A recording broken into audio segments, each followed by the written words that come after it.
If you, like me, coach thoughtful, capable people, you have almost certainly had this experience. Your client walks into the room and they tell you exactly what they need to do. They can say it with conviction and clarity. I need to raise my prices. I need to end this partnership.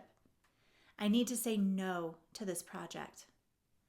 They understand the pattern that they keep repeating, and they can see the game moves that would change everything.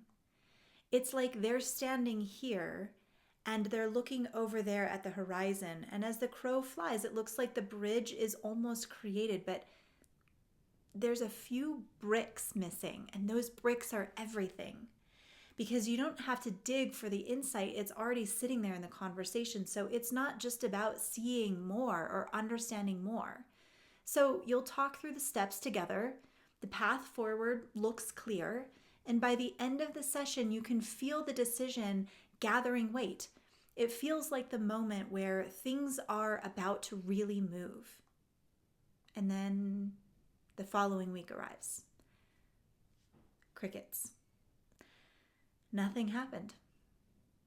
Your client doesn't come back confused. They might come back thoughtful. They've been thinking about it all week, ruminating. They can explain exactly why the moment didn't quite happen yet. Maybe the timing felt delicate, or a few other pieces surfaced that they want to process first. Another week passes. The same edge appears again, like a portal. And if you coach long enough, there just comes a moment where you begin to feel the quiet frustration of this pattern in you and them, because the work is asking more. And your client is not lacking insight. They already know the answers. So why does the action keep stalling? Now, before we go further, there's a lens that can help you see these moments much more clearly, both in yourself and for the people that you coach. Most nervous systems tend to organize themselves around a particular orientation when pressure arises, or in this case, the tension of change. Some move towards decisive force, some towards analysis, adaptation, or relational sensitivity. We describe these patterns as 4 orientations, the skins, if you will. The warrior, the sage, the shapeshifter, and the asset. And there's a short assessment you can take in the description, which will tell you how you tend to run your system when the stakes increase. Many coaches find that once they recognize their own pattern, it's like they've been given X-ray goggles, and the dynamics they see in their clients start to make a lot more sense. So I want you to have that. Okay, now return to your client. Imagine with me that they need to raise their prices. And I love working with money because money is sort of one of those taboo things that we all need and we would like more of, and yet we feel all the feels around it. So imagine that your client needs to raise their prices. They understand their value, they've looked at the numbers, they agree that continuing to charge the same rate is quietly shrinking the future of their business. So during your coaching session, the decision feels almost obvious. Then imagine them sitting across from their client, these days on Zoom, I guess, saying the new number out loud. Something subtle will happen in their body. Their breath might shorten. Their shoulders rise slightly. The voice drifts towards explanation. The mind still understands the decision that they need perfectly well.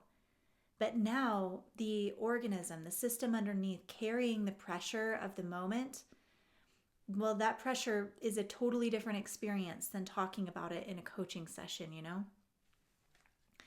And you'll see this same pattern in many other forms.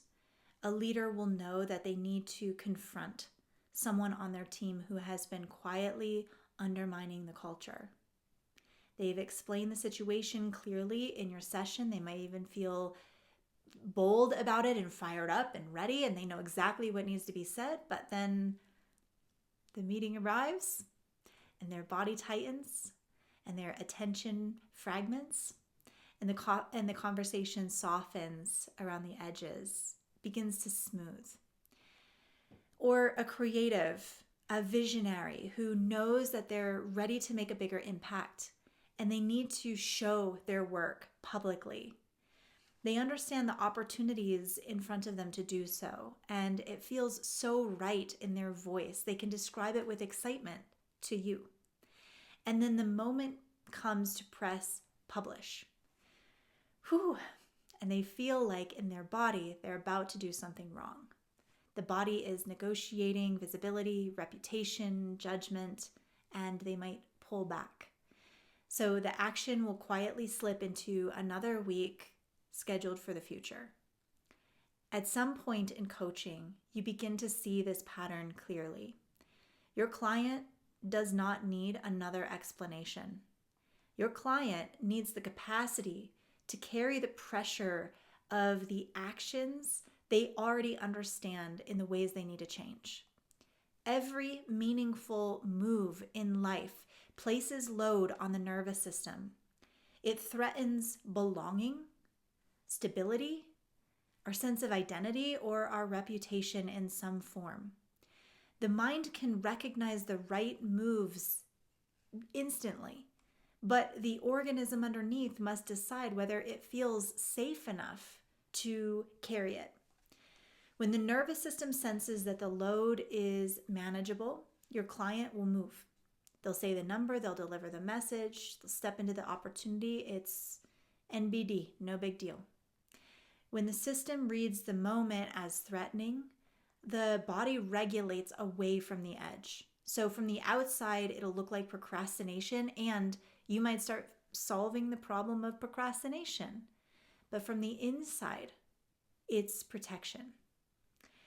Once you start seeing coaching through this kind of embodied lens, your work begins to change in a very practical way.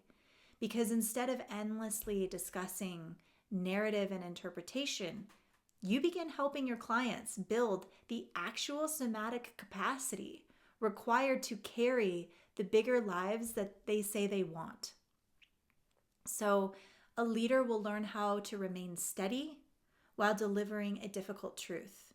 A founder will learn how to stay grounded and centered within themselves while saying their larger number out loud or holding a standard.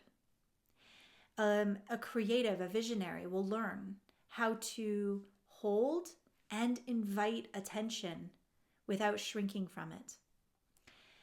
As the nervous system becomes capable of carrying more pressure, something really fascinating will happen. The actions your client once struggled to execute, they start to feel surprisingly smooth.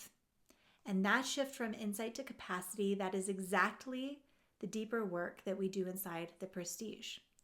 Through immersive events that expand your somatic range, and then coaching circles where we develop real presence and decision-making under pressure, we call it being on the mats. We train members in the biological capacity required to execute what they already know inside our Applied Somatics Academy. If that kind of work sounds like it's up your alley, we invite you to join us for a season, because honestly, you really need to experience this for yourself. Once your system can... That's what I've got for you today. Thank you so much for joining me. And if you got something from this video, please do consider liking and subscribing. Helps the channel out, and I will see you next time.